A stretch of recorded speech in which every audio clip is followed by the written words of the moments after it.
Então, pessoal, bom dia, né? Vamos continuar nosso programa. Hoje a gente vai falar sobre conhecimento a priori, tá? Então a gente terminou o primeiro módulo, né? Que era sobre análise do conhecimento, né? A gente estudou os tipos de conhecimento, análise tradicional do conhecimento e depois o problema de Goethe. Depois, na segunda parte, no segundo módulo, a gente estudou algumas questões sobre a estrutura do conhecimento, da justificação. A gente viu o problema do regresso, né? As posições coerentistas,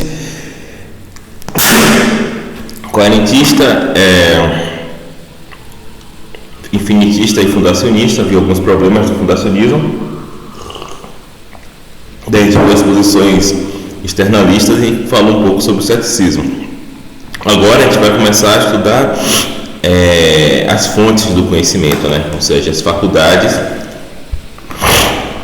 que geram conhecimento, vamos dizer assim, as faculdades que nos dão acesso ao conhecimento, algo desse tipo. A gente vai começar com o conhecimento a priori, ou seja, o conhecimento que independeria, se é que existe, da experiência, tá? Então, por isso que tem essas fórmulas matemáticas aí, não porque a gente vai usar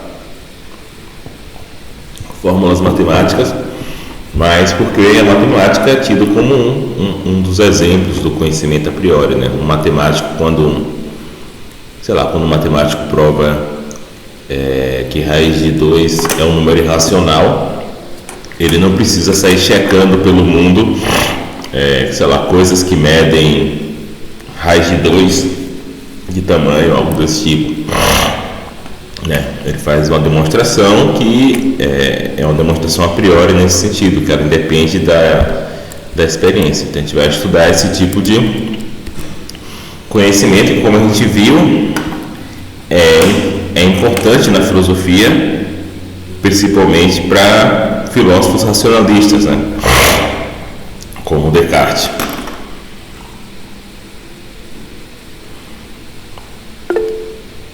Diga, Isabela. Professor, se eu puder explicar o texto que o senhor mandou no grupo para a próxima aula. Tá, deixa eu falar disso então antes de a gente começar. Deixa eu só aumentar aqui um pouco esse slide. Se você puder explicar. Então eu estava pensando para essa, como eu fiz na aula passada, sobre filosofia naturalista, eu estou pensando em daqui em diante, para cada assunto que a gente der, discutir um texto, ou pelo menos apresentar um texto atual, e principalmente de algum filósofo brasileiro sobre aquele tema, né? Então, para o conhecimento a priori, eu não tinha pensado ainda num texto específico. Não lembro se eu coloquei alguma coisa no programa, talvez até tenha colocado, mas aí eu peguei aqueles 3 textos que são sobre o tema de alguma maneira ou de outra, e pedi para vocês dizerem o que vocês preferiam, né? Eu vi lá eu tô com alergia arretada hoje.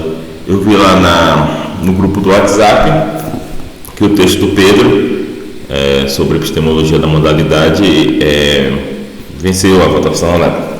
Já coloquei lá na bibliografia do curso. Então, se vocês entrarem no bit.ly/ufpb_epistemologia, o texto, hoje estou todo errado, acho que é alergia, bit.ly/ufpb_epistemologia. Eu coloquei o texto lá já, mas também é bastante fácil de encontrar na internet, botando o nome Pedro Merlucci, epistemologia da racionalidade.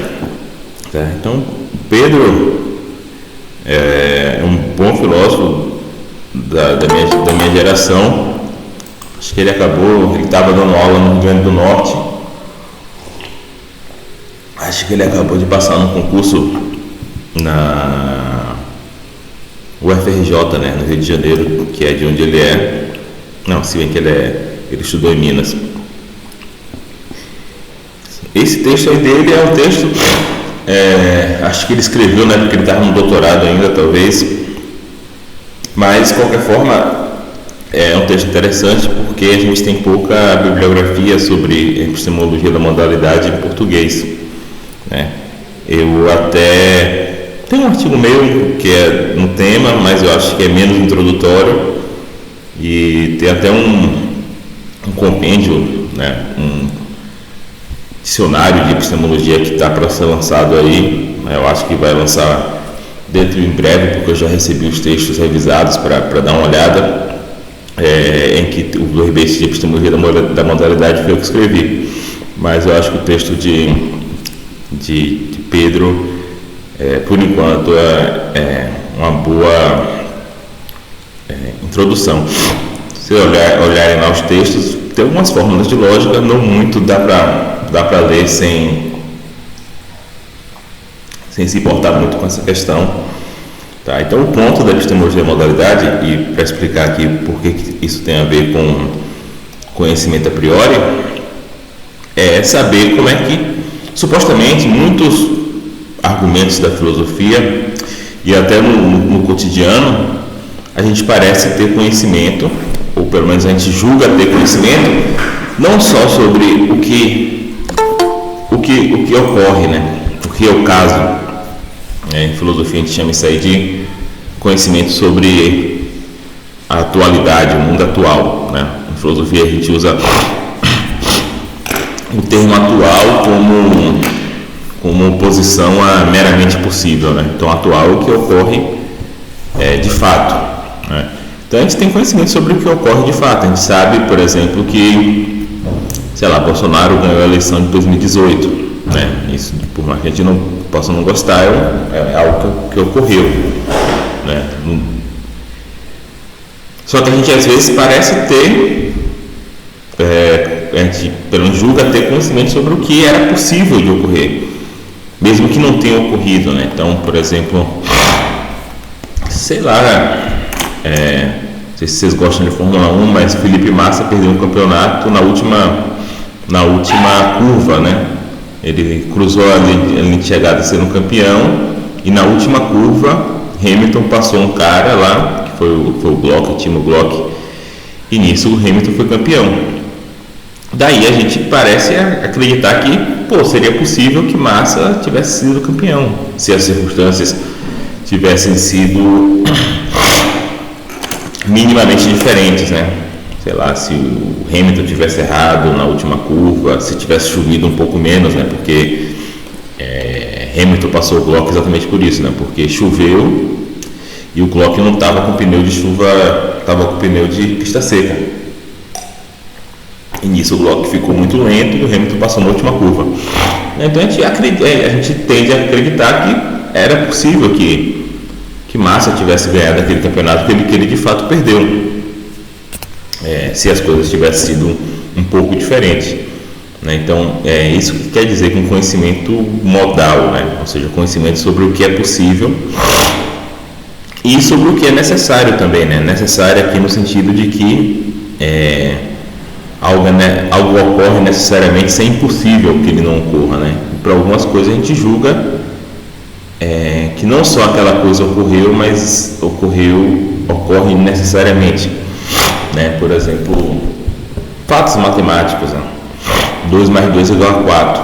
A gente geralmente pensa que não só 2 mais 2 é igual a 4, de fato, mas que de alguma forma necessariamente 2 mais 2 é igual a 4. As coisas poderiam ocorrer de várias maneiras diferentes, né? O Império Romano poderia não ter caído, ou Hitler poderia ter ganho a Segunda Guerra Mundial, e mesmo assim 2 mais 2 seria 4 do mesmo jeito, né? Porque a gente pensa que 2 mais 2 igual a 4 é necessário, né? Então é uma questão saber como é que a gente pode ter conhecimento sobre coisas que são necessárias e sobre coisas que são meramente possíveis. Obviamente esse conhecimento não pode ser perceptível, a gente não, obviamente não, mas pelo menos ele não é diretamente perceptivo. A gente não tem percepção das possibilidades, né? A gente não tem percepção da necessidade das coisas, né? A gente vê a coisa que ocorreu, independentemente de ser necessário ou não. Então, esse conhecimento modal, ele no geral, as pessoas pensam que ele é a priori, ou seja, ele depende do raciocínio, mas diretamente não da percepção. E por isso que tem a ver com o nosso curso, né? E a maneira mais comum de se tentar fazer sentido do conhecimento modal diz respeito à faculdade da concepção, né? A gente é capaz de conceber alguns estados de coisas na nossa mente, conceber no sentido de delimitar a situação em que aquele estado de coisa ocorreria, e alguns filósofos, né, isso já foi uma posição mais consensual, pensam que existe alguma relação entre as coisas que a gente consegue conceber mentalmente e as coisas que são possíveis, né? Por exemplo, a gente não consegue conceber mentalmente um círculo quadrado. A gente consegue pensar, a gente consegue imaginar um círculo, a gente consegue imaginar um quadrado, mas não consegue imaginar um círculo que seja quadrado. Daí se seguiria de alguma maneira que por isso que é impossível, né? Não por isso, né? Mas daí seguiria que é impossível o círculo quadrado. Então, de alguma forma, alguns filósofos defendem que existe uma relação entre nossa capacidade de conceber estado de coisas e o fato daquele estado de coisa ser possível ou não, né? O texto do Pedro é sobre isso. Existem outras propostas de como a gente é capaz de ter conhecimento modal, né? Algumas até mais empiristas, mas essa ideia dessa relação entre concebibilidade e possibilidade, ela é bem explorada assim, na história da filosofia, né? Acho que Hume colocou essa relação de maneira mais direta, mas, por exemplo, Descartes utiliza isso, né? Quando Descartes tenta argumentar para o dualismo dele, né? Descartes é um filósofo dualista, ou seja, ele defende que corpo e alma são entidades diferentes, né? Fundamentalmente diferentes. E para tentar defender isso, ele tenta partir da possibilidade dele conceber a existência da alma dele sem o corpo, né? Então ele consegue conceber essa possibilidade, daí ele tenta argumentar que, já que ele consegue conceber isso é uma possibilidade, mas se o corpo fosse idêntico à alma, seria impossível, não seria uma possibilidade que a alma existisse sem o corpo, né? Porque, por exemplo, se eu sou idêntico a mim mesmo, né? É impossível eu existir sem eu mesmo, né? Então, geralmente se pensa que a necessidade ou que a identidade é uma relação necessária, né? Então tem muitos argumentos filosóficos que dependem de premissas, ou então tem conclusões que não são sobre atualidade, mas são sobre possibilidades ou questões necessárias. E eu tinha colocado aquele argumento lá do Landim, né, que foi um texto que perdeu, sobre a existência de Deus, né? Quer dizer, um texto do Landim sobre o argumento de Descartes sobre a existência de Deus, também tem a ver com isso, até porque geralmente a gente pensa que Deus é uma entidade necessária, né? E a partir daí a gente tira algumas conclusões sobre a existência de Deus. Mas enfim, então a gente vai pegar lá o texto do Pedro. Eu vou tentar fazer uma apresentação mesclando alguns pontos ali do texto. Então, leiam o texto, né? Não fiquem agoniados com com as partes, com algumas fórmulas de lógica que tem no meio. Se vocês tiverem dúvidas sobre as fórmulas, podem me perguntar no WhatsApp, eu vou falar o que elas significam. Eu poderia falar agora, mas eu acho que talvez vocês por ainda não terem lido o texto, não vão aproveitar muito isso, mas podem me perguntar, tira uma fotinha da fórmula e me fala que eu leio para vocês, tá? E vou tentar mesclar algumas questões lá do texto do Pedro com alguns pontos do verbete que eu escrevi sobre lógica modal. Posso até colocar o verbete lá também, ele é pequenininho, ele tem 7 páginas. Sobre lógica modal não, sobre epistemologia da modalidade, tá? Então vamos começar aqui falando um pouco sobre conhecimento a priori. Então, se eu te pedir para pegar um livro retangular da estante e olhar para a sua capa e te perguntar qual é a cor predominante da capa e quantos lados ela tem, você vai ser capaz de olhar, pegar um livro qualquer. Estou olhando aqui o Órgão, que é um livro meio laranjado, e falar, é da laranja, e obviamente ele tem 4 lados, né? Porque livros são retangulares, né?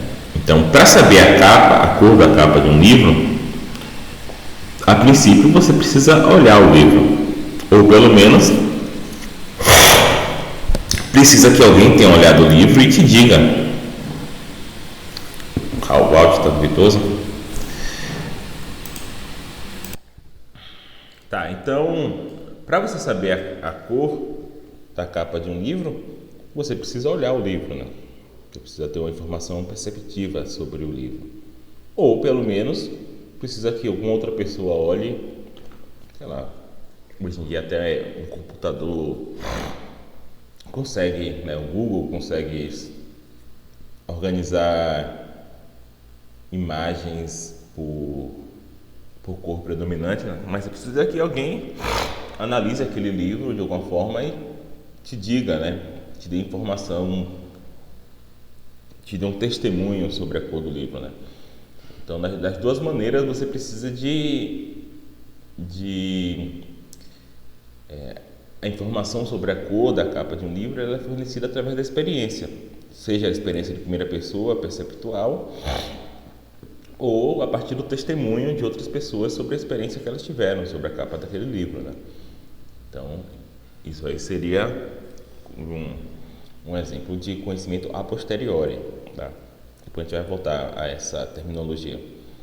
Só que a gente não precisa sequer olhar a capa de um livro para saber quantos lados o livro tem, né? A gente sabe que livros são retangulares e a gente sabe que retângulos têm 4 lados, pelo simples fato de ser um retângulo, né? Então, para saber que um livro tem 4 lados, a gente precisa apenas do nosso raciocínio e não precisa necessariamente de informação pelos nossos sentidos. Colocando de maneira mais exata, a justificação de uma crença sobre a cor de um livro depende de experiência perceptiva ou ou testemunial.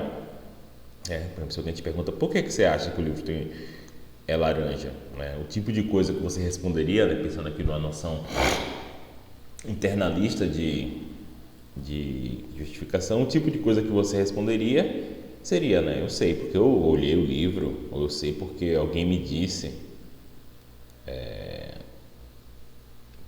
que a cor ela era laranja, eu sei porque, sei lá, eu vi na seção de livros laranjas da Amazon, né? Sua justificativa sempre vai ter a ver com algum tipo de experiência que você teve, né? Seja direta ou seja por testemunho. Se eu te pergunto como é que eu sei que um livro que um livro retangular tem 4 lados, né? Ou como é que eu sei que um retângulo tem 4 lados? A justificação que eu preciso dar para isso,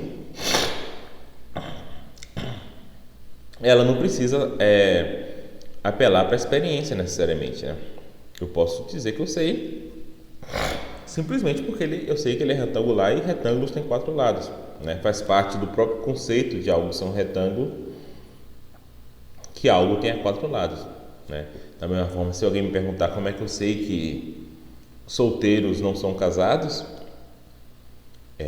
eu não preciso relatar uma experiência como justificativa para essa crença. Eu não preciso falar, eu tenho um primo que é solteiro e eu perguntei para ele um dia se ele era casado, ele falou que não era. Eu não preciso fazer isso. O tipo de justificação que eu vou dar para esse tipo de crença é simplesmente falar, olha, a própria noção de ser solteiro, a definição dessa palavra, o jeito que nós utilizamos essa palavra, solteiro, é para designar pessoas não casadas. Então, solteiros são não casados, né? Então, quando a gente tenta justificar uma crença desse segundo tipo, a gente não precisa apelar para experiências, a gente não precisa apelar para informações do nosso sentido, né? Da mesma forma, sei lá, com uma crença matemática qualquer. Se alguém me pergunta por que sei lá, a soma dos ângulos internos de um triângulo é 180, tudo bem, para a maioria de nós a gente aprendeu isso por testemunho, né? Ou seja, para a maioria de nós, um professor disse que a soma era 180 e a gente acreditou e tal. Mas pelo menos é possível você provar isso sem precisar do testemunho, né? Algum matemático, em algum momento da história da matemática, provou isso, que essa soma era 180, independentemente do triângulo. Então você não precisa sair medindo os triângulos que você encontra no mundo real.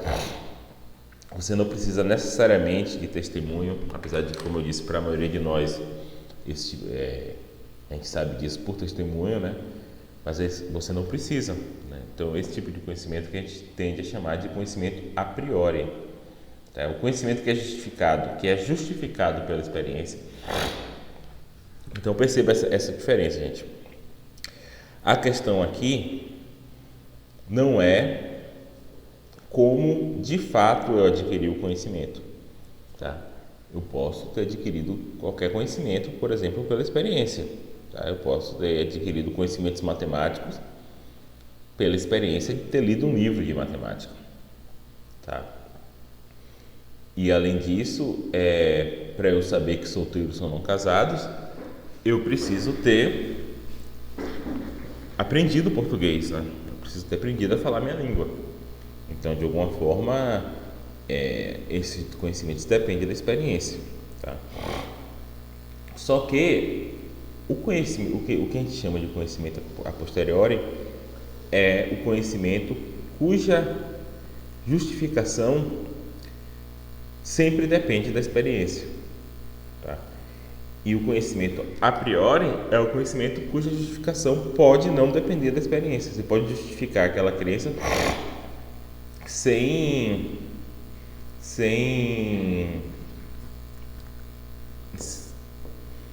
citar experiências, tá? Por mais que historicamente o jeito que você adquiriu aquele conhecimento possa ter sido através da experiência, né? Eu dei aqui o exemplo do conhecimento matemático, né, que a gente tem. A maioria do conhecimento matemático que a gente tem se deve a livros que a gente leu, né? Ou seja, se deve a uma experiência de ler um livro, ou se deve a ter assistido aulas.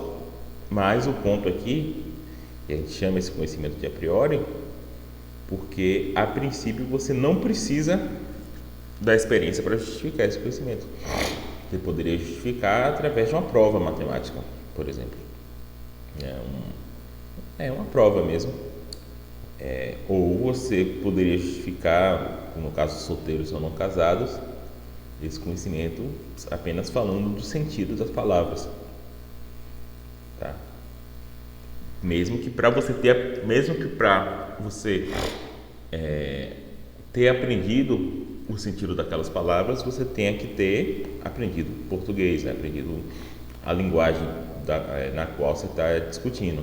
Então, por mais que o aprendizado da linguagem demande experiência, uma vez que você aprendeu a linguagem, você adquire, vamos dizer assim, conhecimento. Você pode adquirir alguns conhecimentos, vamos dizer assim, de graça, né, dado o sentido das palavras, tá? Então, o conhecimento a priori é o conhecimento que a experiência não precisa que a experiência desempenhe um papel justificatório, tá? Então, isso quer dizer que papel justificatório. Por mais que você precise da experiência para aprender matemática, né? Nenhum matemático aprendeu matemática sozinho, né? Todos nós aprendemos matemática com alguém ensinando para a gente, né? Então, de certa forma, aprender matemática, adquirir aqueles conceitos que a gente utiliza a fazer matemática, depende da experiência. Mas uma vez que você adquiriu esses conceitos, você consegue, sei lá, criar novas provas, provar novas afirmações matemáticas sem precisar da experiência para justificar, né? Então, você pegar um artigo de um matemático que provou um teorema novo, dificilmente ele vai, naquele artigo, citar alguma experiência como justificativa para aquele teorema dele. Ele vai fazer uma prova, tá?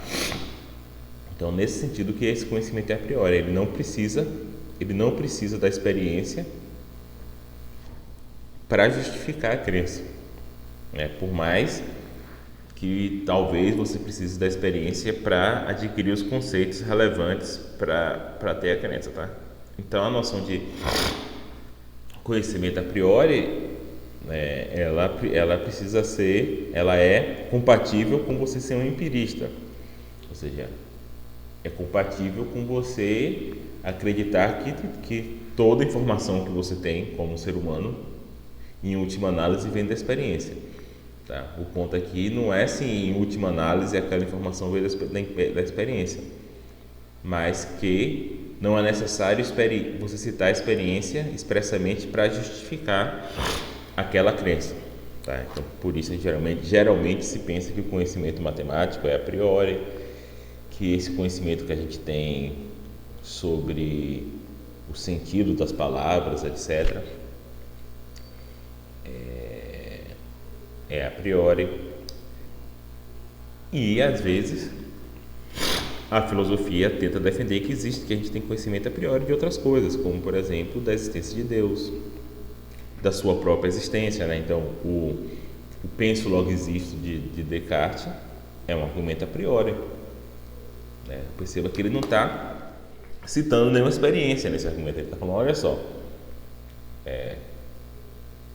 eu supus o cenário cético mais forte possível,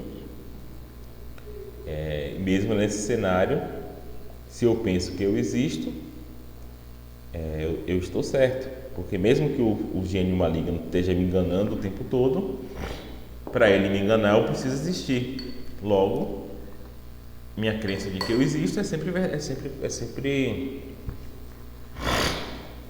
sempre correta. Então, perceba aqui que ele está argumentando a partir de uma suposição. Ele está falando, eu supus tal coisa, mesmo nesse cenário, que é o cenário mais difícil de ter conhecimento, eu tenho conhecimento de que eu existo. Logo, sempre que eu penso que eu existo, eu estou certo em relação a isso, porque eu não posso estar errado, né? Porque se eu estou errado que eu existo, o que seria contraditório. Eu estar errado que existe ao mesmo tempo existir.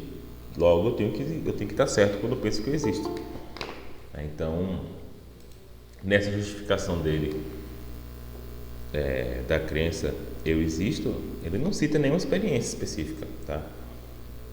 Não cita nem uma experiência de primeira pessoa. Ele não fala assim, eu existo porque quando eu fecho o olho e medito sobre mim mesmo, eu sinto minha própria existência de alguma maneira, né? Eu tenho uma sensação de que eu existo. Não é isso o argumento dele. Se fosse um argumento assim, seria um argumento a posteriori. Mas o argumento dele é de que é logicamente impossível ele acreditar que ele existe e ao mesmo tempo ele não existir. Então isso seria um conhecimento a priori, tá? Então, diga. É porque quando vai na prática, parece que o conhecimento empírico ele representa uma melhor justificativa para a gente.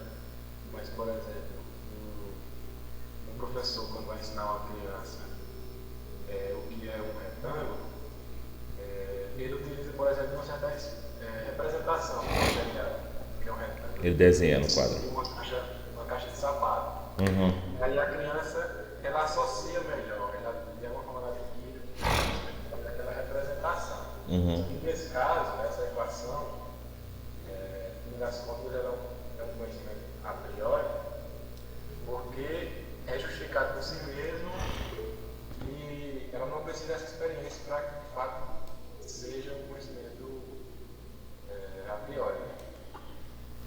Por mais que a gente lance mão dessa ferramenta empírica, assim, dos sentidos, de representação material, para que represente de alguma forma aquela relação matemática. Você pode pensar que para aquele indivíduo específico, a criança, naquele momento que ela aprende, esse conhecimento é a posteriori, no sentido de que o que está justificando aquele conhecimento dela é o simples fato do professor ter dito aquilo. Então, a princípio, esse conhecimento seria um conhecimento dependente da experiência. Mas a partir do momento que ela entende os conceitos da matemática e se torna capaz de minimamente provar algumas coisas ou raciocinar a partir daqueles conceitos, esse conhecimento passa a ser a priori, no sentido de que ela não depende mais de experiências para justificar aquela crença dela. Mas veja o ponto aqui. Então, o ponto aqui que eu estou querendo fazer a distinção é entre a história de como a pessoa adquiriu aquela crença e o modo como ela justifica a crença. Então, por exemplo, se você pensar na história da ciência, tem um cara que é o Kekulé. Kekulé era um químico, o nome dele é engraçado, né? Kekulé. Vou escrever aqui, Kekulé. Era um químico alemão e ele foi o cara que descobriu o formato dos anéis de benzeno. E ele conta, tem uma história famosa que ele conta que ele sonhou com essa descoberta, né? Então ele sonhou com uma cobra de fogo mordendo o próprio rabo, algo desse tipo. E daí ele teve a ideia de que talvez aquelas moléculas se arrumassem em formato de anel, né? Então isso daqui é a história de como ele adquiriu a crença. Ele adquiriu a crença através de um sonho. Só que na hora, vamos dizer que na época ele não escreveu um artigo, né, um paper, acho que não tinha na época, século XIX. Mas na hora de justificar a crença, de justificar por que o anel, sei lá,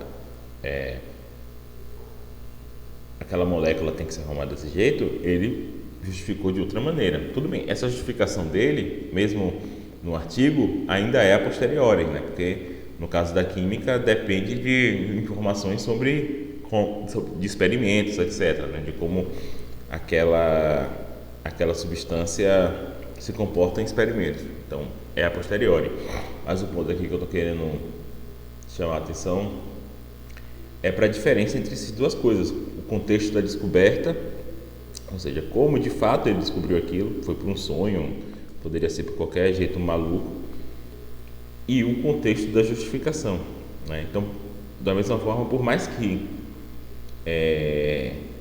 a matemática que a gente de fato aprende na escola, no momento que a gente descobriu aprender aquilo, geralmente é de maneira posteriori, né? E para muitas pessoas nunca deixa de ser, né? Porque para muitas pessoas elas apenas decoraram aquele fato matemático, né? Então, para essas pessoas que simplesmente decoraram os fatos matemáticos, a justificação delas ainda é a posteriori. A justificação dela é simplesmente porque o professor ensinou desse jeito, né? Mas para as pessoas que entenderam aqueles fatos minimamente e conseguem de alguma forma manobrar aqueles conceitos para explicar o motivo de sei lá, de triângulos, da soma dos ângulos internos do triângulo 180 graus, a partir desse momento elas não precisam mais da experiência, elas não precisam mais dizer que ela sabe isso porque a professora ensinou para elas, mas ela consegue justificar aquilo a partir de questões sobre o conceito do triângulo, o conceito de reta, porque a reta, sei lá, vai ter tal tipo e tal, e daí ela consegue justificar. Deixa eu ver aqui uma pergunta que teve aqui. Carlos, posso entender o apriorismo como algo já dado, que não é necessário que ocorra um movimento da construção do conhecimento pelo começo daquilo que já está concretizado? Então, Carlos, tem pessoas, a gente vai ver isso depois, que defendem que algumas crenças nossas são inatas, né? Uma crença inata seria uma crença que a gente já nasce com, né? Então, nesse caso aí,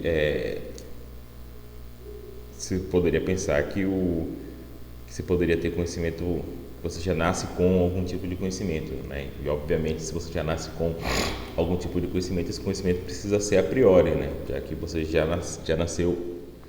Aí nesse caso seria de maneira literal antes da experiência, né? Esse conhecimento.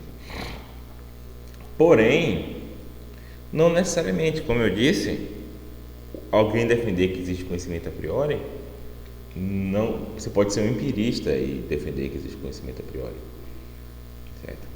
Então, nesse caso, você vai ter que ter uma explicação mais complexa, como é que eu estou tendo. Eu estou falando assim, olha só, tem uma questão que é como nós adquirimos conceitos, e a maneira como nós adquirimos conceitos é a posteriori.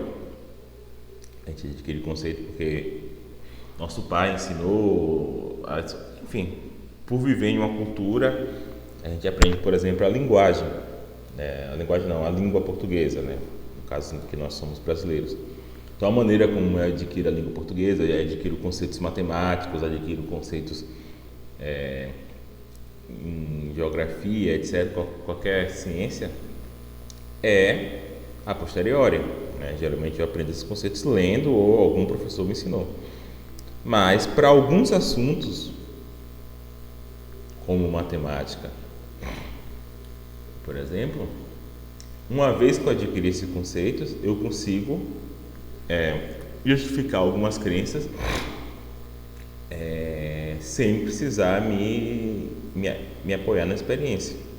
Eu posso, inclusive, se eu virar um matemático, você pode, inclusive, fazer uma prova nova que ninguém sabia e justificar, sei lá, eu posso provar a conjectura de Goldbach, né?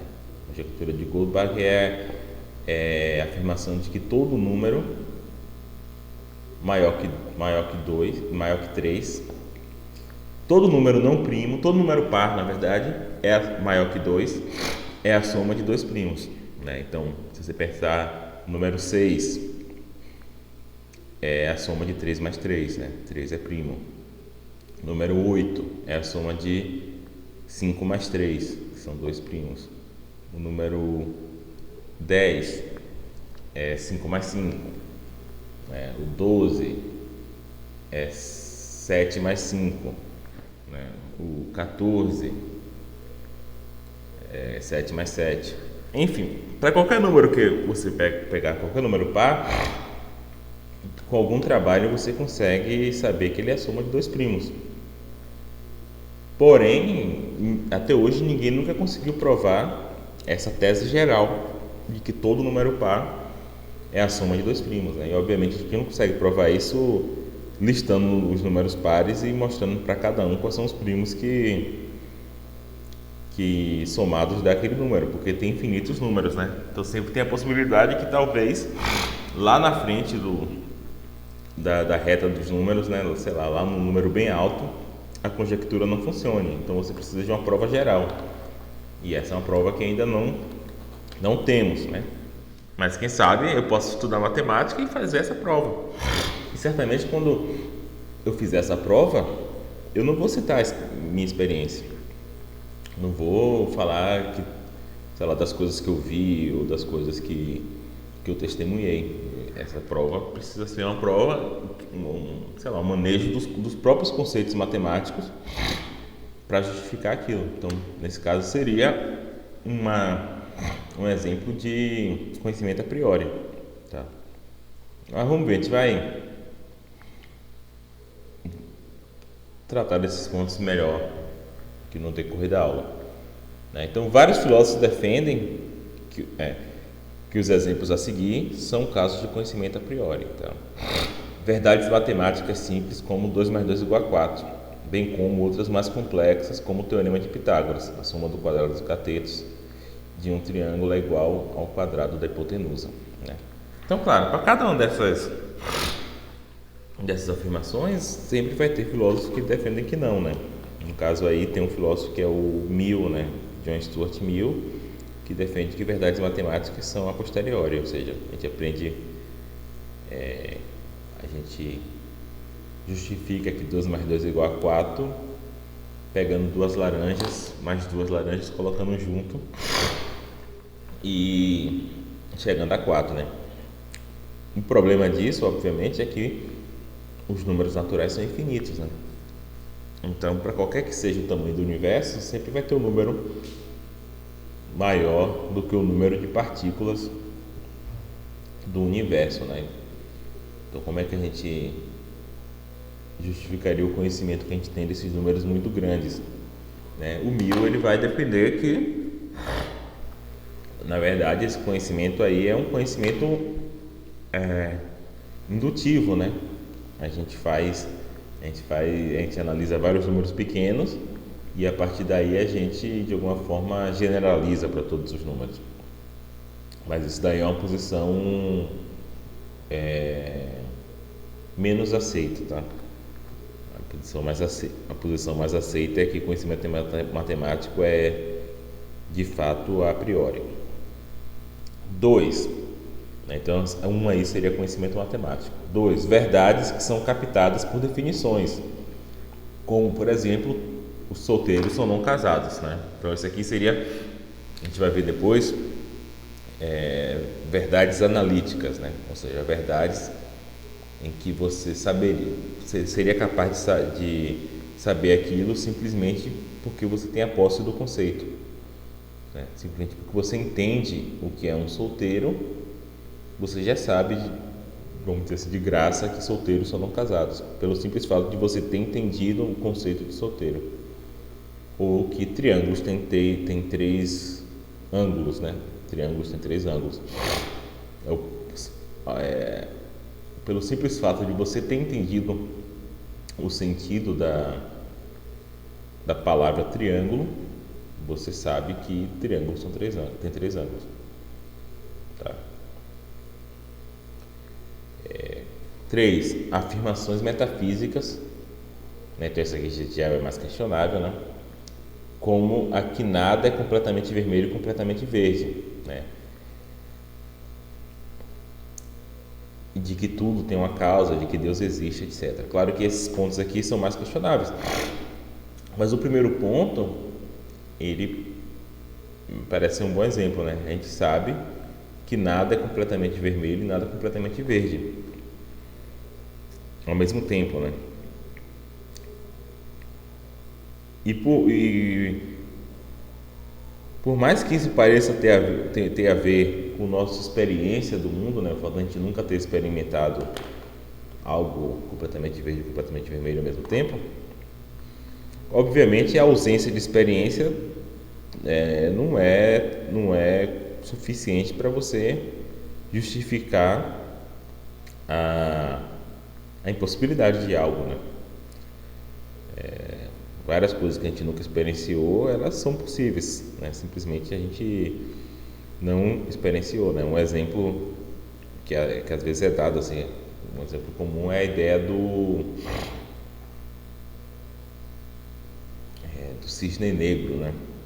Por muito tempo se achou que todos os cisnes eram brancos, mas depois se descobriu que existiam cisnes negros, eles só eram muito raros, né?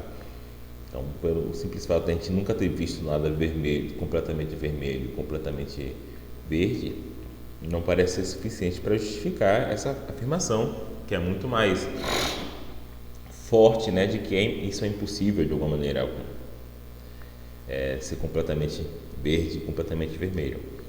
Então isso parece ser algum tipo de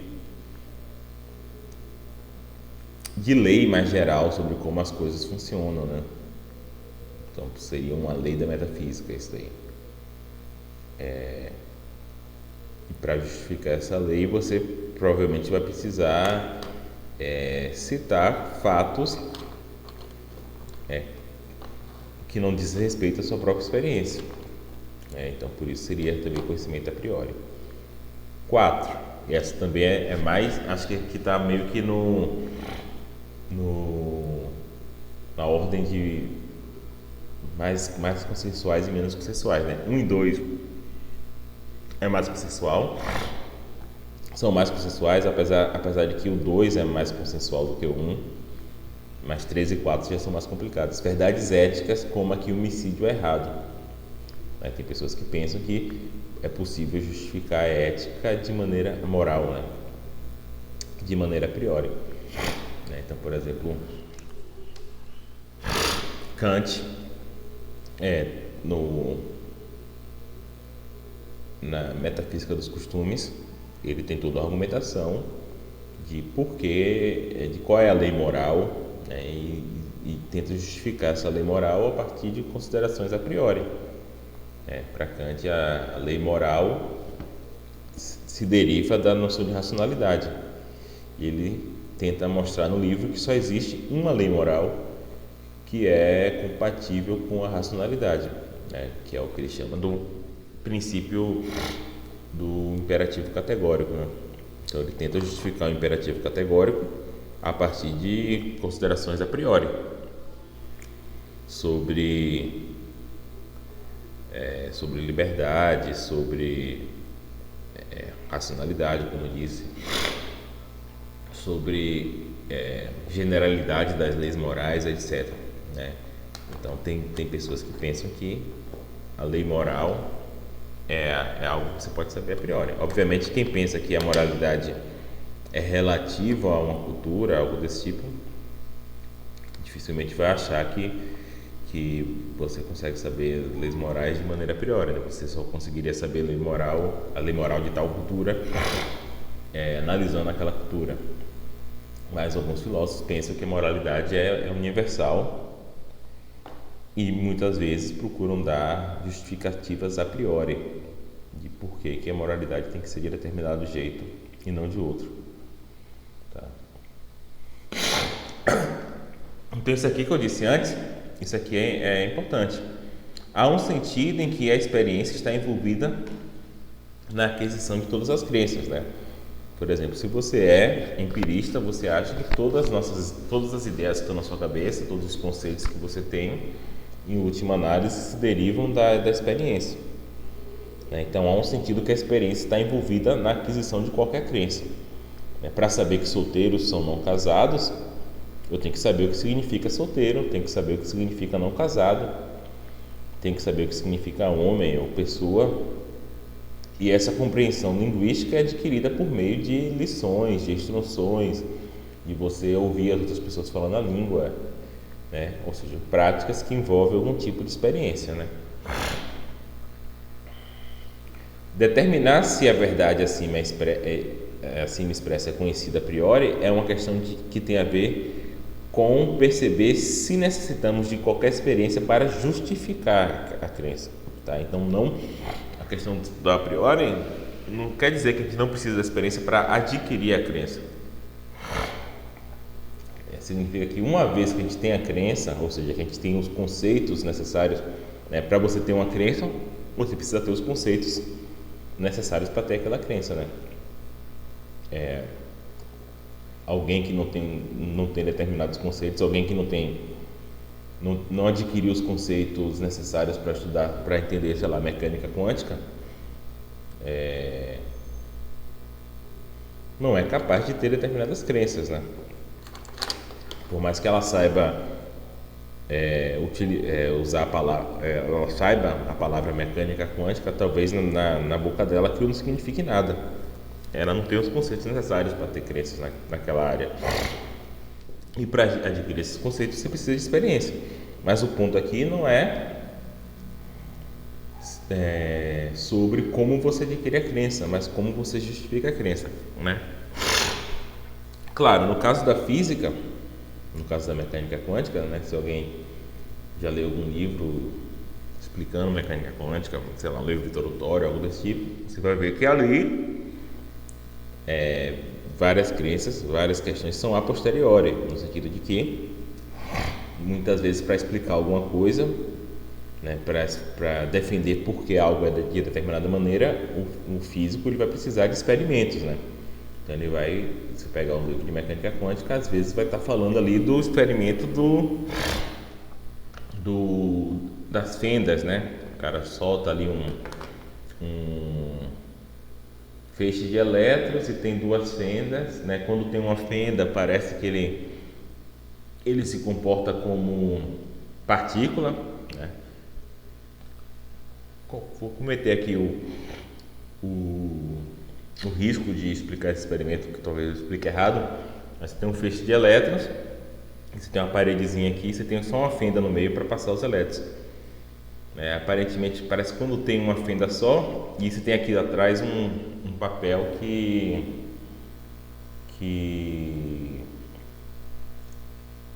reage com os elétrons que batem, né? Elétrons no caso aí na verdade são fótons, né? Ou seja, partículas de luz. Tem um papel fotossensível de alguma maneira atrás. E aí eles perceberam que quando você tem duas fendas, o padrão que os elétrons bate ali no papel é o padrão de uma onda, né? A onda ela tem aquela maneira específica de propagar, né? Que ela vai aumentando assim, várias camadas assim, né? Que jogou uma pedra na água, já viu como é que uma onda se propaga. Então, a partir daí parece que os elétrons, na verdade, a luz é uma onda, né? Como o som também é. Mas em outras condições, eu acho que quando tem uma fenda só, o padrão de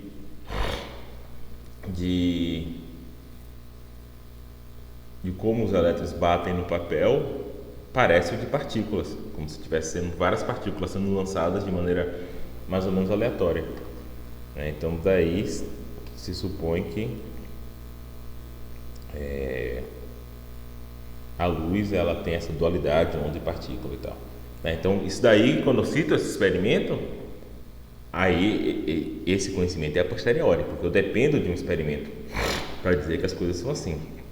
O que é diferente do caso do solteiros só não casados, né? Eu preciso da experiência para adquirir os conceitos, mas eu não preciso da experiência para justificar a minha crença, né? Se eu falo que solteiros são não casados e alguém duvida de mim, o que eu vou responder? Eu vou responder, cara, você sabe falar português? Você sabe o que significa solteiro? Olha no dicionário o que significa solteiro. Você vai ver que solteiros são não casados.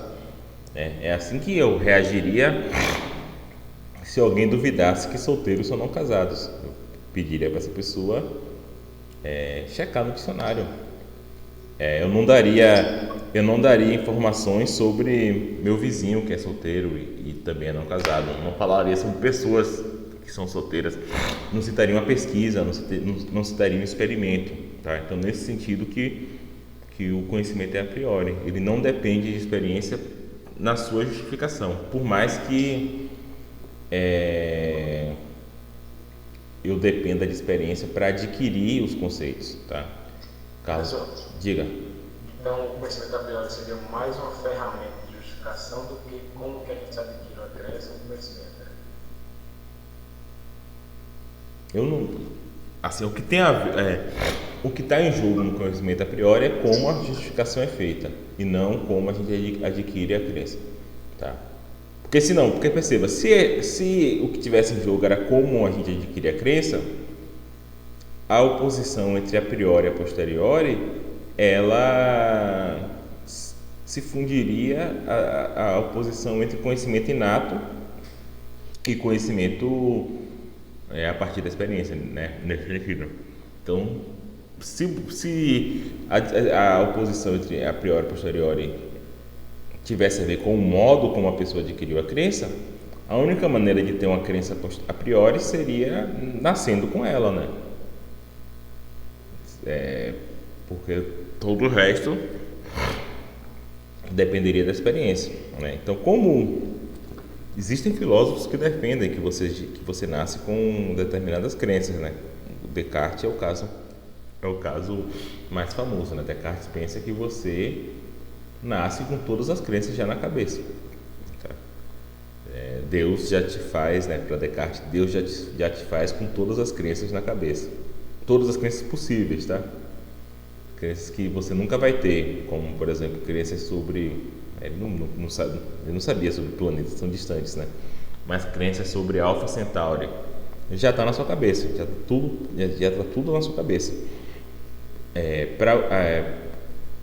Para você só basta você meio que ativa uma crença ou não, tá? Então essa é uma ideia de conhecimento inato, né? Outro filósofo que defende que o conhecimento inato é Platão, né? Platão tem um problema, né? Platão, ao supor que existe um mundo das ideias, né? Ele pensa que a matemática, a ciência no geral, ela descreve esse mundo das ideias, né? Porque o mundo das ideias é um mundo em que não há mudança, etc. Então as relações são fixas e tudo mais. Então daí você conseguiria fazer ciência de uma maneira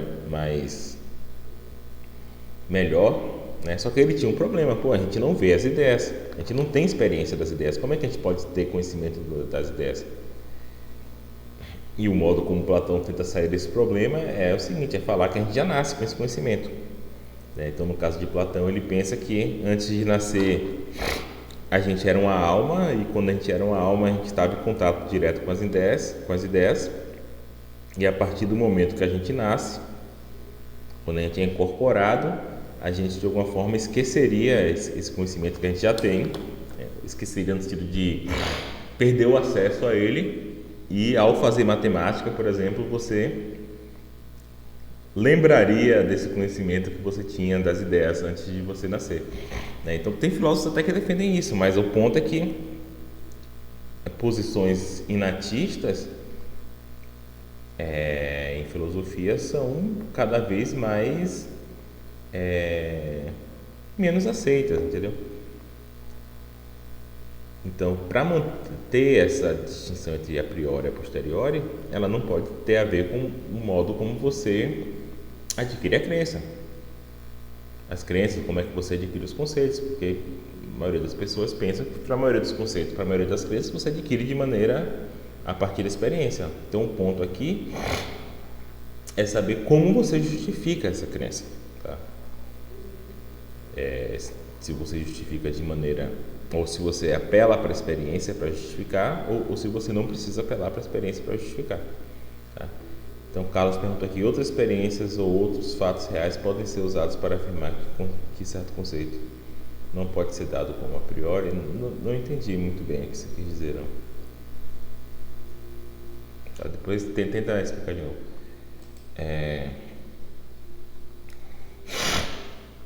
Então, dada essa distinção, a gente pode entender um pouco melhor também a oposição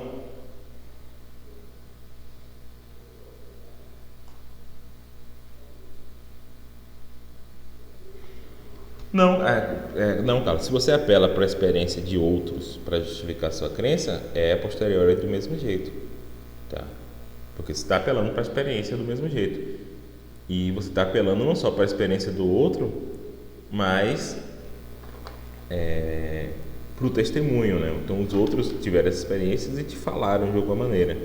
Então ainda assim esse conhecimento é a posteriori, tá? O conhecimento é a priori quando você não precisa não precisa apelar para nenhuma experiência para justificar esse conhecimento, né? Por exemplo, quando o matemático prova que raiz de 2 é irracional, né? Tem uma prova disso, uma provinha até fácil. Você supõe que ela é racional, então se ela é racional, ela tem que ser uma fração, né? O número racional sempre é uma fração. E aí você mostra que que é impossível que seja uma fração, porque tem um negócio de divisão por 2 e tal. Então o número teria que ser par e ímpar ao mesmo tempo para poder ser raiz de 2, etc. Então você mostrou que raiz de 2 é um número irracional. Você não apelou para a experiência em nenhum momento. Você fez uma demonstração matemática. Então isso seria um exemplo de conhecimento a priori, tá? Você não precisou apelar para a experiência para justificar, certo? Então, a partir dessa distinção entre a priori e a posteriori, a gente consegue entender um pouco melhor a relação entre racionalismo e empirismo na filosofia moderna, tá?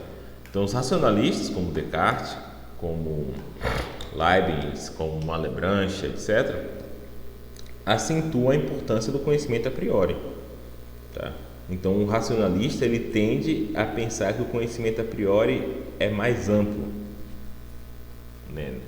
Então, para um racionalista, o conhecimento a priori tende a ser mais amplo, por exemplo, do que a matemática e do que fatos gramaticais, né? Fatos que você consegue saber por definição, como solteiros ou não casados, né? Então, um racionalista ele pensa que dá para saber mais coisas a priori, né? Então, certos aspectos cruciais, por exemplo, da epistemologia de Descartes, como o cogito, né, e a prova da existência de Deus, são desenvolvidos por meio de raciocínio a priori, tá? Então, o racionalista pensa que nosso raciocínio a priori ele alcança mais coisas, como, por exemplo, provar a existência de Deus. Então, você tem na história da filosofia várias provas, né? Entre aspas, porque é discutível se elas sucedem, se elas são boas. Mas se você pegar, por exemplo, um filósofo medieval como Tomás de Aquino, né? Tem as 5 vias, e todas as vias são, pelo que eu lembro, são a priori, tá? Então dependem do próprio conceito de Deus, né? Então vou falar aqui a prova de Santo Anselmo, né? Que é a prova mais curiosa, né? E a mais a priori de todas. Ela fala o seguinte: ora, Deus é por definição o ser mais perfeito, né? Quando a gente definiu o conceito de Deus, a gente definiu assim, né? Deus, por definição, é o ser mais perfeito. Ora, se Deus não existisse, seria possível existir um ser mais perfeito que Deus, qual seja um ser que tenha todos os predicados de Deus e além disso exista, né? Se Deus não existisse, seria possível existir um ser mais perfeito do que Deus, que é um ser que tem todos os predicados de Deus, mas existe. Mas ora, isso é contraditório, porque Deus é por definição o ser mais perfeito. Daí ele conclui que, pela própria definição da noção de Deus, Deus precisa existir. Ou seja, que a perfeição de Deus inclui a existência, porque caso contrário poderia existir um ser mais perfeito do que o ser mais perfeito, o que seria uma contradição. Então, essa é uma prova a priori, né? Ele não está apelando para nenhuma experiência, não está apelando para nenhum fato do mundo, ele está apelando simplesmente para o próprio conceito de Deus, né? Então, e da mesma forma, Descartes utiliza uma prova parecida nas meditações, né? Descartes tem 2 provas na meditação. A primeira, que ele acha mais fraca, é uma prova que ela não é a priori. A primeira prova, ele fala o seguinte: olha, eu tenho a ideia de Deus na cabeça, né? Então esse fato aí dele ter a ideia de Deus na cabeça, e depende de uma introspecção, né? Então, esse ponto ele não tem uma premissa a posteriori, né? O fato de eu ter a ideia de Deus na cabeça. Por mais que não seja uma experiência do mundo externo, ainda assim é uma experiência interna, né? Então não é a priori do mesmo jeito, depende de introspecção, né? E daí ele continua o argumento, o resto do argumento não depende mais de nada a posteriori. Ele fala o seguinte: nessa ideia que eu tenho de Deus, diz que, sei lá, que Deus é infinito, que Deus é perfeito, algo desse tipo.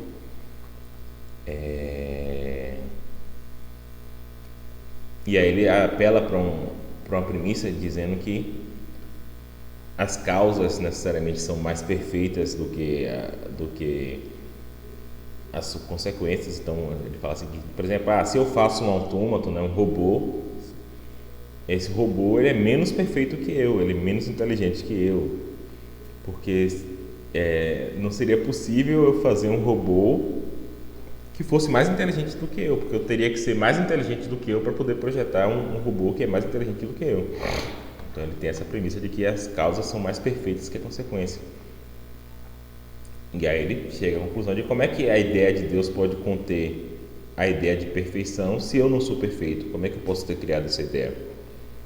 Daí ele supõe que Deus tem que existir para ter criado essa ideia na minha cabeça.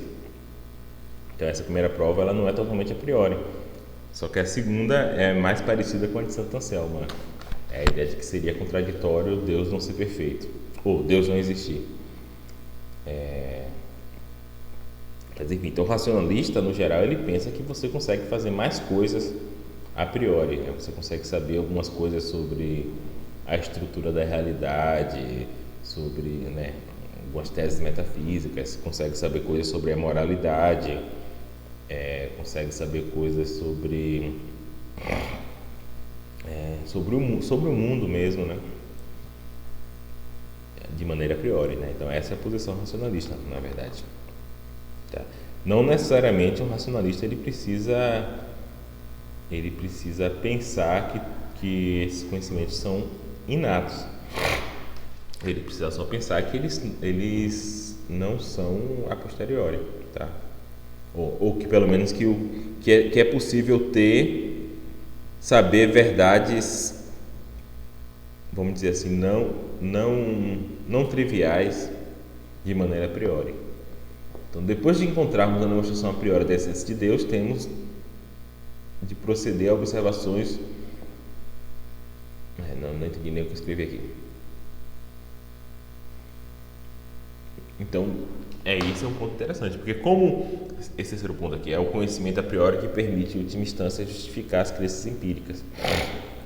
Então, como, por exemplo, em Descartes, é Deus que garante, Deus é o garantidor do nosso conhecimento empírico, né? Deus é o garantidor de, por exemplo, por que a física de Galileu funciona.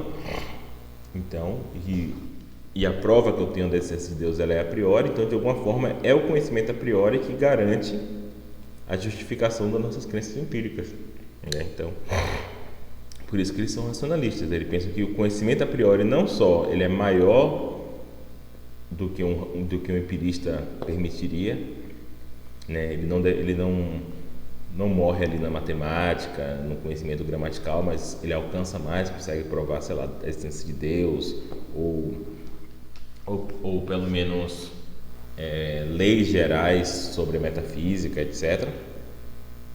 Não só isso, como o conhecimento a priori ele está na base da justificação do conhecimento a posteriori, né? Por exemplo, essa o papel, essa é a estrutura das meditações de Descartes, por exemplo, né?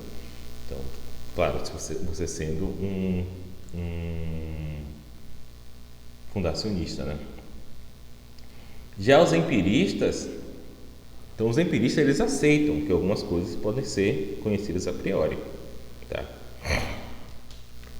Mas essas verdades que podem ser conhecidas a priori são consideradas de alguma forma desinteressantes, não instrutivas, tautológicas. Então, por exemplo, solteiros são não casados. O empirista aceita que você pode saber isso.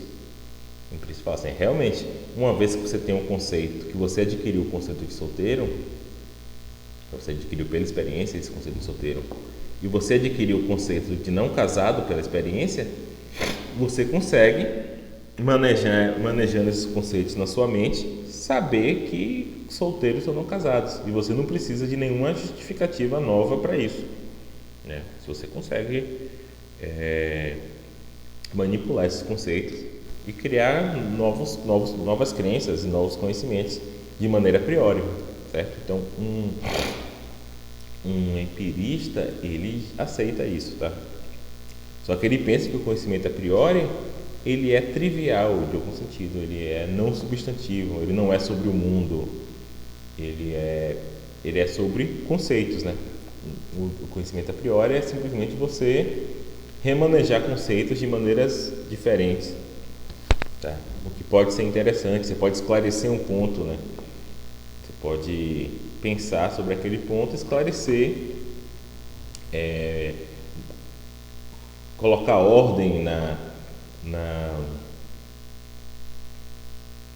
em um caos conceitual, encontrar conceitos mais novos, né? Colocar uma questão de maneira mais clara, né? E daí achar uma resposta de maneira mais clara. O empirista, ele acha que você pode fazer tudo isso, e tudo isso você faz de maneira a priori, certo? Só que todo esse conhecimento a priori, ele é de alguma forma trivial, tá? Ele é só um desenvolvimento de coisas que você adquiriu de maneira empírica, tá? Então, ao tomarmos conhecimento de que os solteiros são homens não casados, não aprendemos nada de substancial acerca do mundo, apenas sobre o significado das palavras. Então, aqui o Ayer é um filósofo do século XX, né? Começo do século XX. Aqui está 1990, mas ele é do começo do século XX. Aqui deve ser a tradução para português, ele é tipo da década de 20. Então, ele é da época do positivismo lógico, né? Então, ele é um pouco depois, na verdade. Então, ele deve ser da década de 50. Tá, desculpem. Deve ser da década de 50, o Ayer. Ele fala o seguinte: as verdades da razão pura, né? Ou seja, a priori, as proposições que sabemos serem válidas independentemente de toda a experiência, são em virtude da sua falta de conteúdo factual. Então perceba,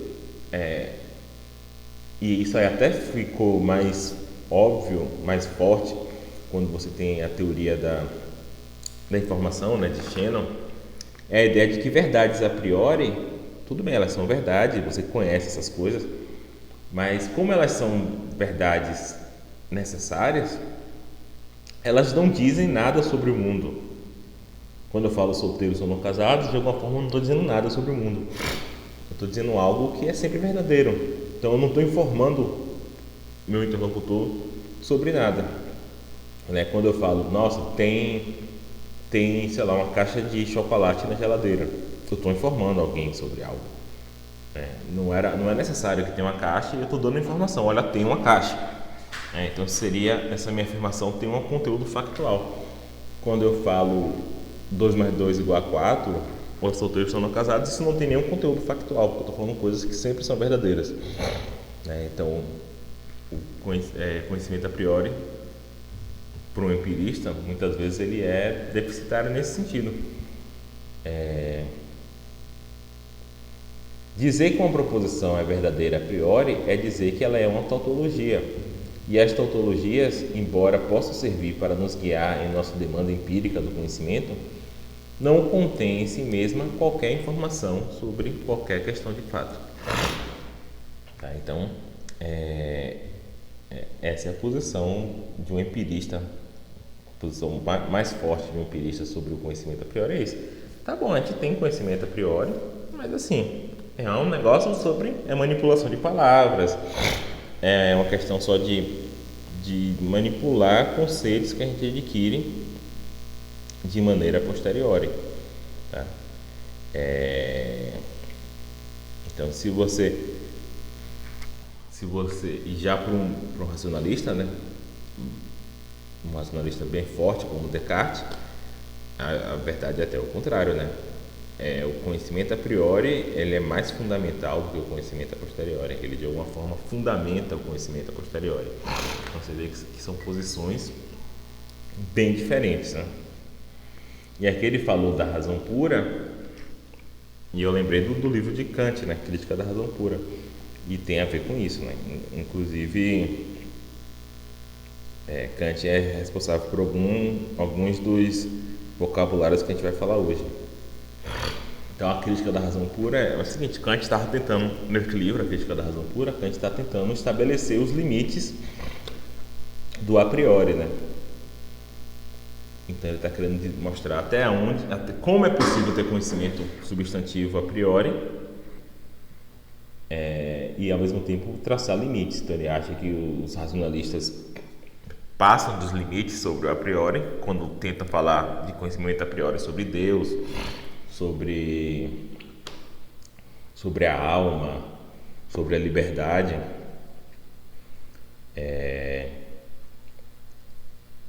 Kant acha que não tem esse conhecimento, não existe esse conhecimento, né? Então, nesse sentido ele é empirista, mas ao mesmo tempo ele tenta defender que existe conhecimento a priori sobre coisas mais fracas do que isso, né? Então nesse sentido ele é um racionalista, né?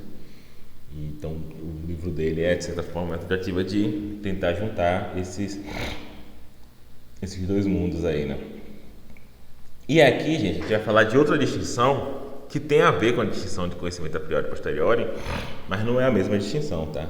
É a distinção entre verdades analíticas e verdades sintéticas, né? Tá falando que Kant foi responsável por parte do vocabulário que a gente vai falar hoje, e é essa parte aqui especificamente, né? Essa distinção aqui, Kant foi o primeiro a dar esse nome, né? Em Hume você já acha um pouco dessa distinção, só que em Hume ele dá outro nome, ele fala acho que é verdade de reflexão de ideias e verdade de fato, algo desse tipo. Mas Kant que ele faz a distinção entre analítico e sintético. Então, os empiristas, no geral, acreditam que conhecimento, verdades a priori, ou seja, verdades que é porque, quando a gente fala uma verdade a priori, a gente está dizendo que é uma verdade que é possível conhecer de maneira a priori, tá? Então, aqui a gente está tentando falar. Então, quando você fala de conhecimento a priori, você está falando de como aquela peça de conhecimento específica é justificada, né? Então, talvez a mesma verdade pode ser para você conhecimento a priori e para mim a posteriori, né? Por exemplo, você é muito bom em matemática, você sabe provar coisas que eu não sei, de modo que tem coisas que eu só sei de maneira a posteriori, eu só sei porque meu professor me disse e você consegue provar. Então, nesse sentido, o meu conhecimento é a posteriori, o seu é a priori, né? Mas quando a gente fala de verdades a priori, a gente está falando simplesmente de que aquela verdade é passível de ser sabida de maneira a priori. Então a verdade em matemática ela é a priori, por mais que eu só a conheça de maneira a posteriori, tá? Então os empiristas eles pensam que todas as verdades a priori são analíticas, certo?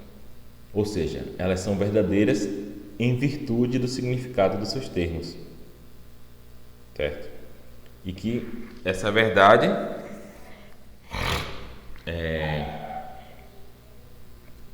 pode ser descoberta, por exemplo, com recurso à análise filosófica, análise de conceitos, né? Então perceba essa diferença. A distinção entre a priori e a posteriori diz respeito ao modo como nós podemos conhecer algo, certo? Então uma verdade é a priori se ela é passível de conhecimento a priori, e ela é a posteriori se ela só pode ser conhecida de maneira posteriori, certo? Então essa é uma distinção epistêmica, diz respeito ao acesso de entidades racionais àquela verdade. A distinção entre analítico e sintético é uma distinção semântica, é sobre como aquelas sentenças são semanticamente estruturadas, né? Então uma verdade analítica ela é uma verdade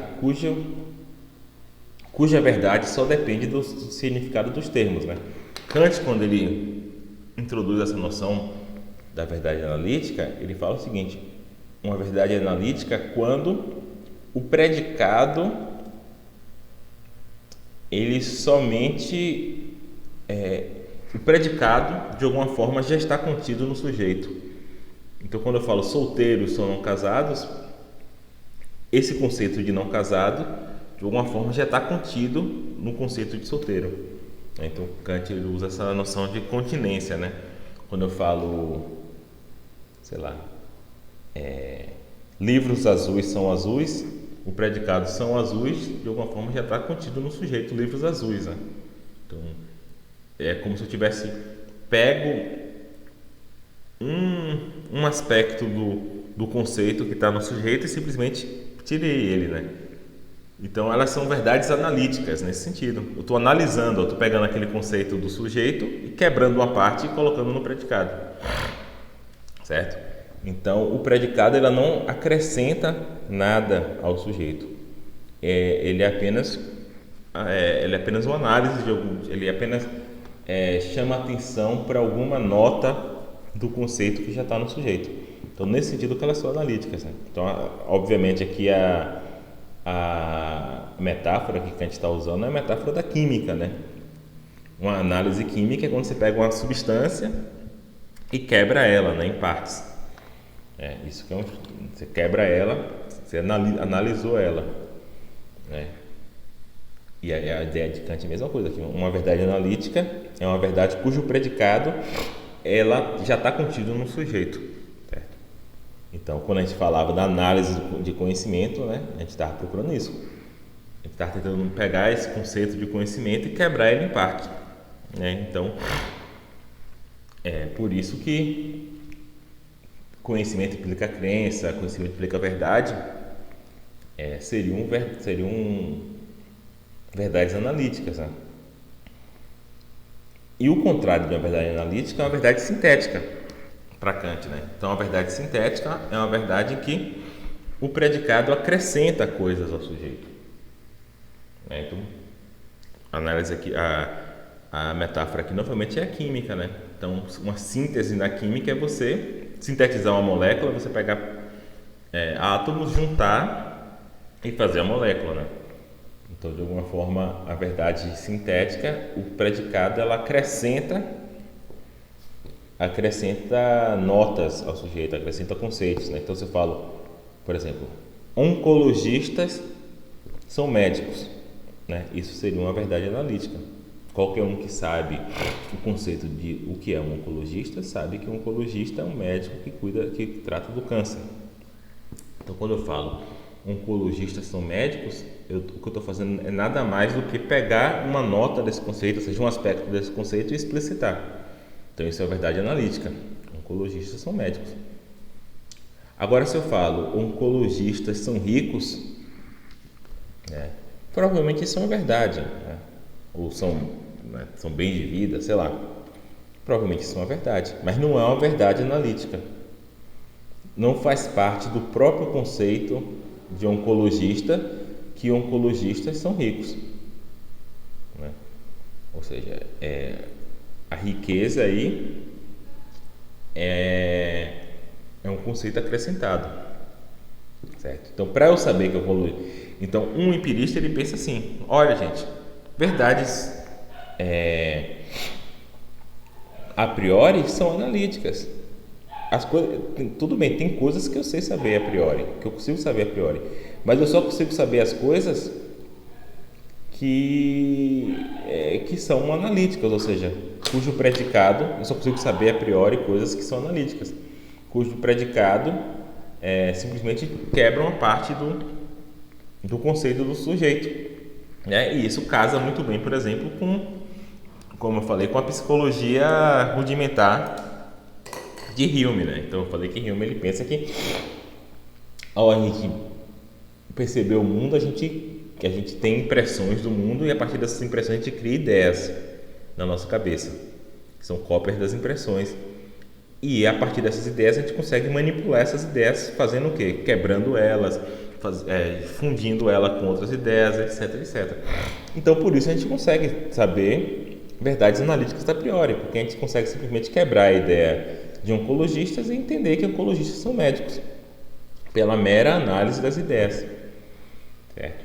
Que oncologista, aí um empirista vai pensar, olha, que oncologistas são ricos, para saber isso aí que é uma verdade sintética, você só consegue saber de maneira posterior.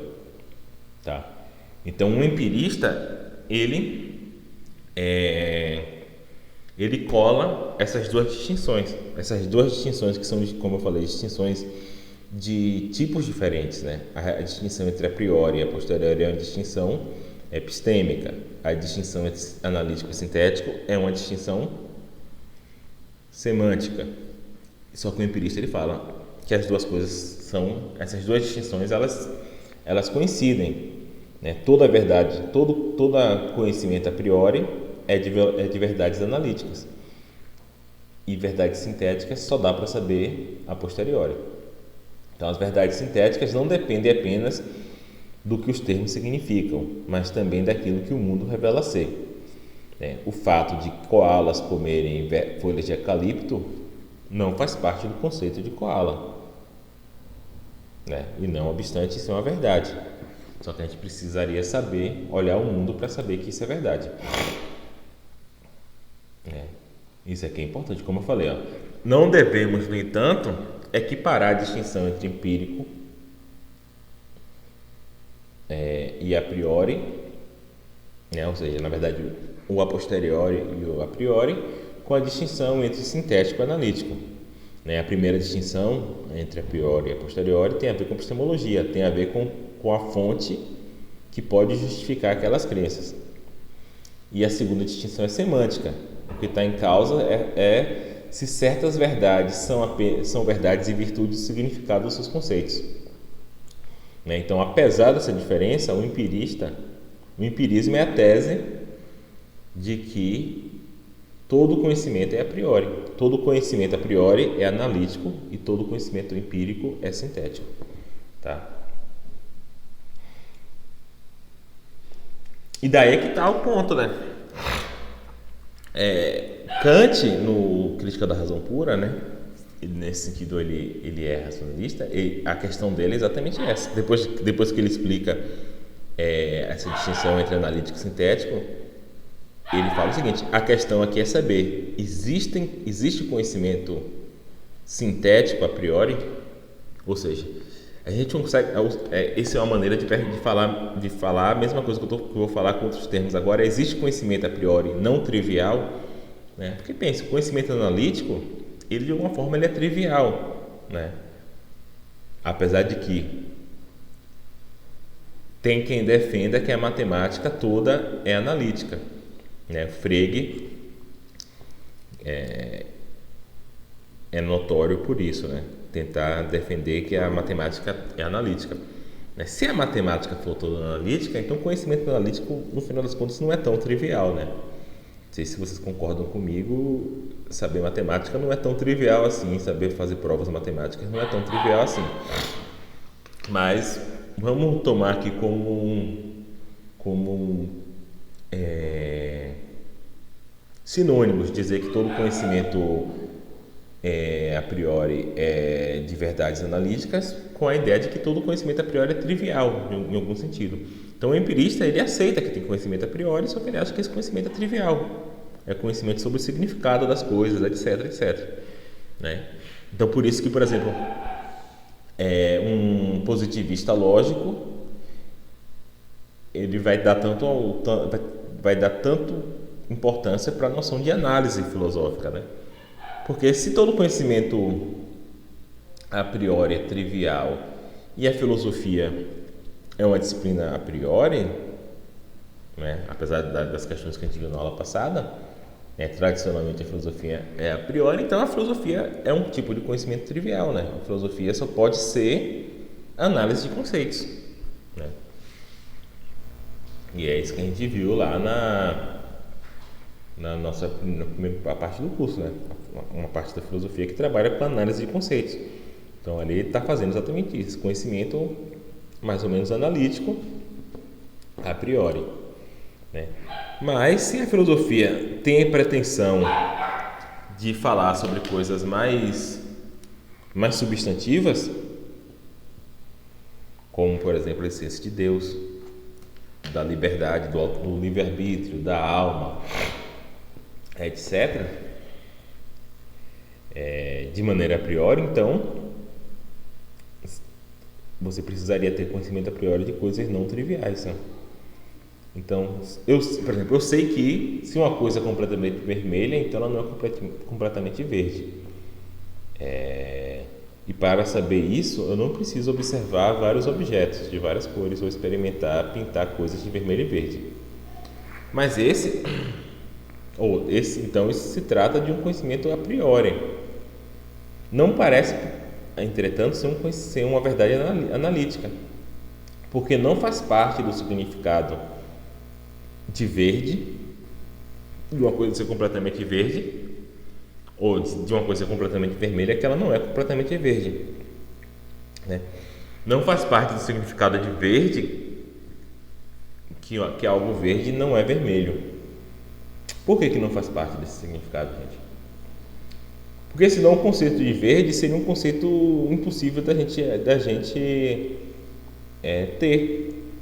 Porque se o conceito de verde contivesse o fato de uma coisa verde não ser vermelha, de uma coisa verde não ser azul, de uma coisa verde não ser... Enfim, e se você pensar que as cores é um contínuo, né? Então cada cor, se o conceito de cada cor contivesse a negação de que é qualquer outro ponto daquele contínuo, teria um conceito infinitamente complexo, né?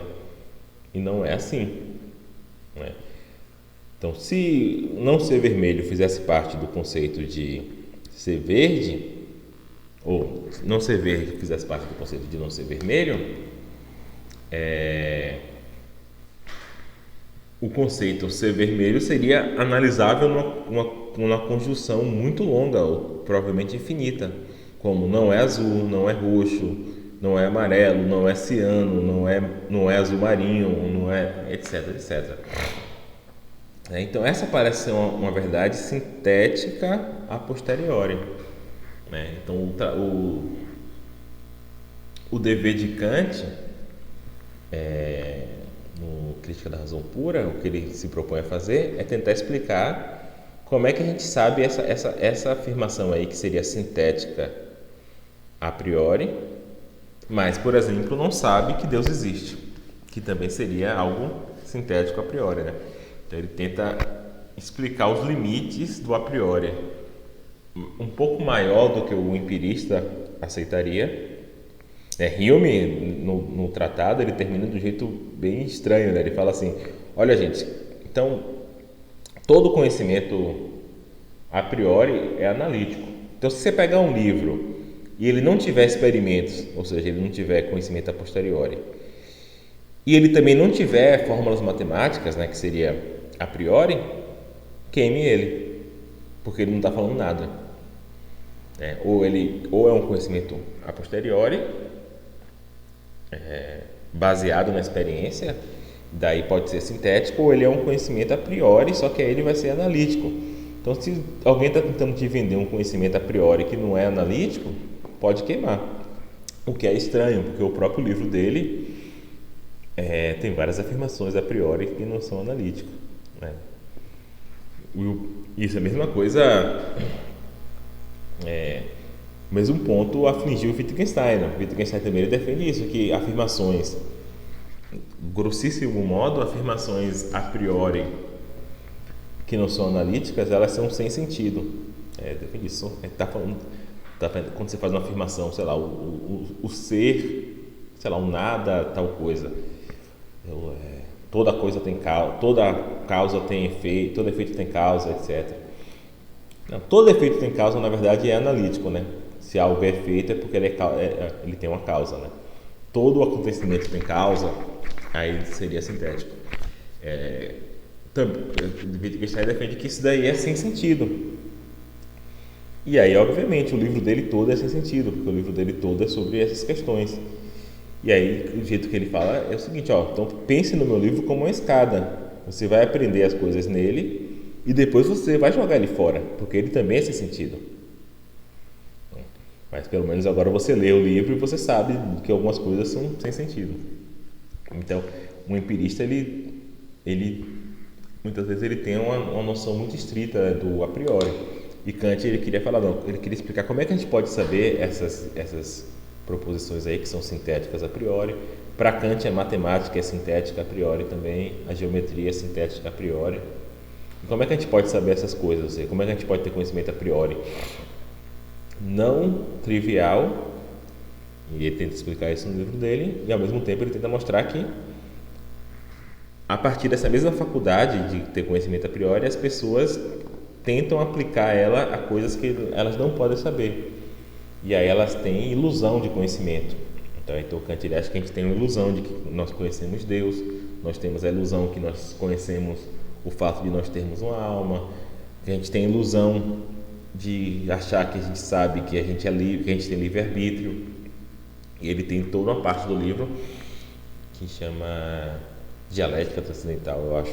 Kant sempre tem uns títulos bem doidões, explicando como é que a gente tem essas ilusões e por que é inevitável para a gente não ter essas ilusões, tá? É bem interessante, mas é bem difícil também, né, as teses de Kant. Então a afirmação em causa, né, nada é vermelho e verde ao mesmo tempo, ela parece ser sintética a priori. É uma afirmação substancial sobre a natureza do mundo, mas que seria conhecida a priori. Outro exemplo, né, então aqui ele está assumindo a posição de Kant, né, de que a matemática é sintética a priori, né. Outro filósofo muito importante, né, do final do século XIX, começo do século XX, que é o Frege, né, que é vamos dizer assim, o avô da filosofia analítica, o projeto da vida dele foi mostrar que Kant estava errado e a matemática não é sintética, que a matemática é analítica. Porque ele tenta mostrar isso, tentando mostrar que a matemática é redutível à lógica. Ou seja, que você consegue, a partir da lógica, criar objetos que são sucedâneos, que substituem os números. Você consegue definir todas as operações matemáticas, você consegue, a partir da lógica, e você consegue mostrar que os axiomas da matemática, da aritmética, né, no caso é o que ele estava tentando explicar, como os axiomas de Peano, são verdades lógicas. E ele escreveu 2 livrões, assim, de, sei lá, 1000 páginas cada um, com essa prova, né? Infelizmente, quando ele estava prestes a publicar o segundo, ele recebeu uma carta de outro filósofo chamado Russell, e Russell mostrou que o sistema dele de lógica, a partir do qual ele pretendia mostrar que toda a matemática era redutível à lógica, era contraditório, era inconsistente. Então, quando ele estava já para publicar o segundo livro, né, do trabalho da vida dele todo, ele recebeu essa carta mostrando que tinha um erro no primeiro livro dele. E aí, ele de maneira muito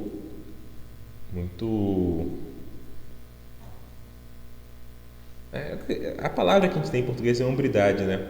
Não quero com isso querer dizer que isso tem a ver com o sexo masculino, né? Mas ele foi muito honesto, honestidade. Ele publicou o segundo livro e colocou a carta de Russell na frente do livro, né? Ele falou assim, ele começa o livro falando assim: poucas pessoas já estiveram nessa posição tão desconfortável quanto eu, de ao terminar o trabalho da minha vida receber essa carta mostrando que tem um erro nele. E de fato tem, a carta está certa, aqui é a carta do Sr. Russell. E aí ele tenta responder um pouco a carta, mas ele meio que aceita que tinha um erro ali. E, enfim, mas assim, o Kant ele defende que a matemática é sintética a priori, porque para Kant o conceito, quando eu falo, sei lá, 7 mais 5 igual a 12, ele crê que o conceito de 12 não está contido no conceito de 7, nem no conceito de mais, nem no conceito de 15, de 5. Né? Então, de certa forma, quando eu falo 7 mais 5 igual a 12, eu estou acrescentando sentido à frase, né? E Kant também ele tenta explicar como é que a gente pode ter conhecimento matemático que seria sintético e a priori, tá? Então eu vou parar aqui na parte mais questionável do sintético a priori, tá? Não precisa vocês lerem Kant, mas se alguém tiver interesse, eu tenho um livro introdutório sobre Kant que ele é legal, tá? Qualquer coisa, falem comigo lá no WhatsApp que eu mando para vocês. Assim, eu não indico pegar o livro de Kant e ler, não porque eu acho que vocês são burros, mas porque é realmente complicado, é realmente confuso, etc. É melhor ir aos poucos, tá? Então é isso, gente. Vejo vocês na quarta. Eu vou falar também do artigo lá do Pedro na quarta, tá bom? Tchau.